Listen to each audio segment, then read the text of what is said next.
Good evening, Bahamas. Coming up tonight. You've got the latest from the Shane Gibson bribery trial. According to Iram Lewis, the government is working on a plan to stop persons from harboring shanty towns in Abaco. The financial secretary talks about the economic blow post-Hurricane Durian.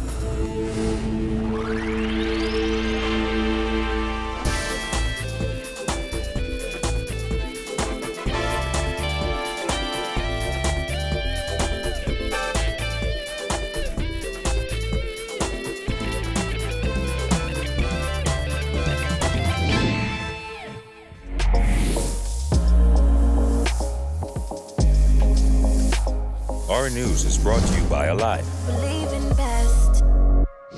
Welcome to Our News and thanks for joining us. I'm Kyle Joaquin. Jurors in the Shane Gibson trial heard the former cabinet minister's police-recorded interview in court today. Jared Higgs was in court and has more. Now, the case's lead investigator, ASP Deborah Thompson, was back on the stand on Tuesday. She read Gibson's police interview into the record, and then the whole thing was played in court. Former cabinet minister Shane Gibson denied demanding any money from Jonathan Ashe during his interview with officers at the Central Detective Unit. ASP Deborah Thompson, the case's lead investigator, read the record of interview in open court, testifying that she interviewed Gibson in the presence of his attorneys at CDU back on August 2nd, 2017. In that interview, Gibson was questioned about his role within NEMA and the National Recovery and Reconstruction Unit, telling investigators that he had ministerial oversight but no clear job description. He was also asked about Deborah Bastian's role in the NRRU and whether he changed the unit's payment process to channel payments to her. Gibson denied that, saying the Ministry of Works always did that. Gibson was also questioned concerning his relationship with the case's star witness, Jonathan Ashe, to which he replied that he knew of him, and if he saw him, he would know him. He was asked if he knew that Ashe had accrued more than $1 million in payments, to which he replied that was on the tail end when we did more contracts for him.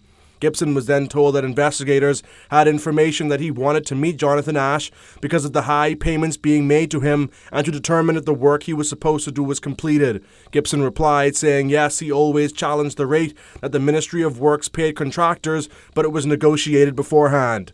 Gibson was then told that investigators had information that he met with Ashe and Deborah Bastian at his Meeting Street office, where he questioned Ashe about outstanding payments and sought to verify if the work was done. Gibson replied, yes, we met and had a discussion, but he doesn't remember if he questioned the work. Gibson was then told during the video-recorded interview that police had information that at that meeting he demanded $250,000 from Ashe as inducement to assist him in receiving outstanding payments from government related to Hurricane Matthew cleanup. Gibson denied the allegation emphatically, telling investigators that he never asked for any money. It was then put to him that Deborah Bastian and Jonathan Ashe met at Commonwealth Bank Oaksfield branch after that meeting, where Ashe gave Bastian $50,000 cash for Gibson's benefit.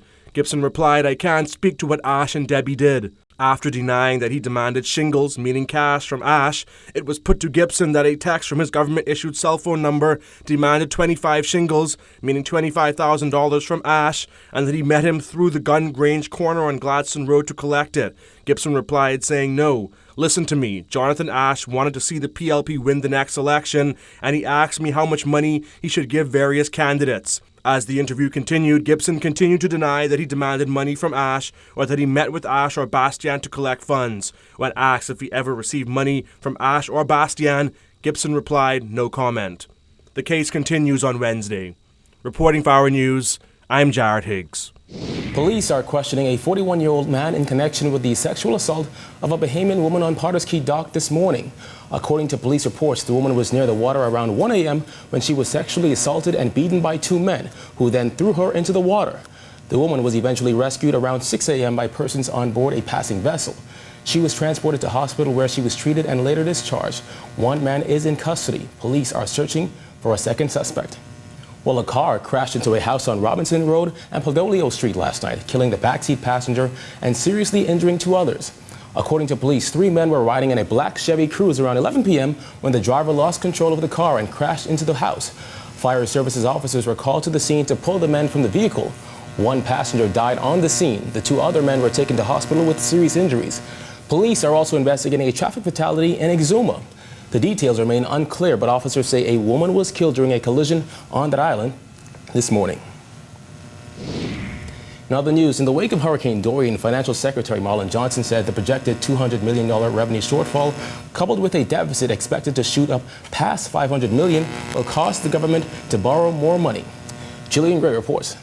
Financial Secretary Marlon Johnson said in the wake of Hurricane Dorian, they do expect the economy to shrink, adding that that blow could take several years to bounce back from. We anticipate a revenue fall off of around $200 million as a result of the impact of Dorian here. The truth of the matter is that it will take several years for us to make up some of the lost economic ground. And our sort of happy challenge is to see how quickly we can get the rebuild effort ongoing so that Abaco in particular and Grand Bahama could get back on their feet and start contributing again. Johnson said before Hurricane Dorian hit, the ministry was on track to reach its fiscal targets, while Johnson said the loss in revenue will significantly delay some of the government's fiscal consolidation. All is not lost, since only 2 islands were impacted. With the cost of rebuilding infrastructure in the millions, the financial secretary said the deficit will shoot up past $500 million. And with no new taxes on the horizon, they will have to borrow to meet the shortfall. What we will have to borrow, to put in stark terms, is the difference between what we had gone to Parliament and already gotten and where we believe the deficit will end up. You know, the deficit is going to go far. We anticipate the deficit being around $137 million. That deficit will shoot up to past $500 million, and that's the gap is what we have to borrow. So there's only 2 ways to make for government to gain revenue. The government has to borrow, or the government has to tax rate. And so the government is taking the step that instead of increasing taxes in the near term, it will borrow to meet the shortfall. Johnson said rebuilding infrastructure and restoring basic needs like electricity will be vital to getting people back to the islands and back to work. As a number of properties and new investments come on stream, he said come 2020, the economy will begin to rebound, steadily rising as reconstruction on those storm-ravaged islands continues. What mitigates positively for the Bahamas is the fact that we will have a major new property open up in New Providence. We continue to see very healthy growth in tourism because the country continues to be a hot property. Bahama is fully open. The vacation home rental market continues to perform well. So while I anticipate there will be an inevitable impact in 2020 because of Dorian, but I think the rebuilding activity and these other things will mitigate it and will allow us to survive it fairly readily. In the coming weeks, Johnson said the finance minister will table a supplementary budget to outline the lost revenue and the increased anticipated expenditure, which should fully explain to the country the impact of the storm. Reporting for our News, I'm Jillian Gray. Teachers at Carlton Francis Primary and C.H. Reeves Junior High School will have their salaries restored, but must return to the classroom. This after a ruling handed down by Supreme Court Justice Bernard Turner, bringing a conclusion to the months-long battle between the Bahamas Union of Teachers and Ministry of Education. A celebration outside the Supreme Court today by dozens of teachers of Carlton Francis Primary and C.H. Reeves Junior High School. Supreme Court Justice Bernard Turner ordered that payment of salaries for teachers at both schools resume in accordance with their contractual agreement. In addition, Justice Turner ordered that salaries for those teachers who received a pay cut be restored in full. The justice, however, also ordered that the Bahamas Union of Teachers instruct its members at both schools to return to work. Outside court, BUT President Belinda Wilson was elated as she said that's all they really wanted. All we wanted was justice and fair play, and all the teachers want to do is teach the nation's children in a safe, healthy, peaceful environment. So today this is a victory not only for C.H. Reeves and Carlton Francis teachers, but for workers in this country. And I say solidarity. It's been a turbulent ride for both sides as tensions escalated just over a week ago when a scheduled tour of C.H. Reeves was canceled and police called into the campus. According to the union's attorney, Khalil Parker, teachers at both schools have reported for duty every day but were blocked from accessing their classrooms. He said though health concerns at C.H. Reeves Junior High remain, teachers will report for duty. Well, the order is that they're allowed to resume their duties. So we don't expect barricades, we don't expect police. We expect teachers to be able to report and resume teaching at Carlton Francis in particular. Now, the issues at C.H. Reeves remain outstanding, and the government will have to make sure that when the teachers report to work that they're reporting to safe environments and that the union is allowed to conduct the inspection that we need to do to certify that issue. However, Ministry of Education Permanent Secretary Lorraine Brister said as far as she is aware, there are no health hazards at C.H. Reeves and that there is a public analyst report to verify. And Brister said union leaders are free to conduct a tour to see for themselves, but without the media. We've always been willing to meet with the BUT. We had an arrangement to meet with the BUT at the school, and when the officers from the Department of Education arrived, the media was there. That was not what we agreed to.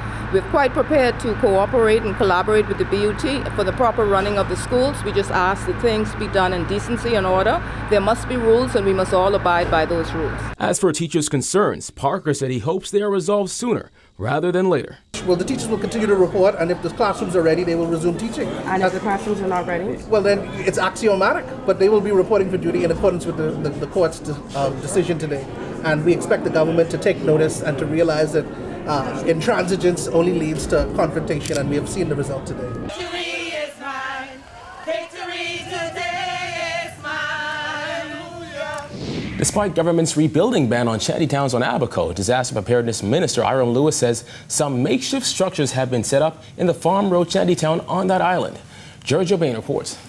Disaster Preparedness, Management and Reconstruction Minister Hiram Lewis noting that while cleanup efforts on the island of Abaco are well on their way, persons frequenting those shantytown areas are slowing down the process quite a bit.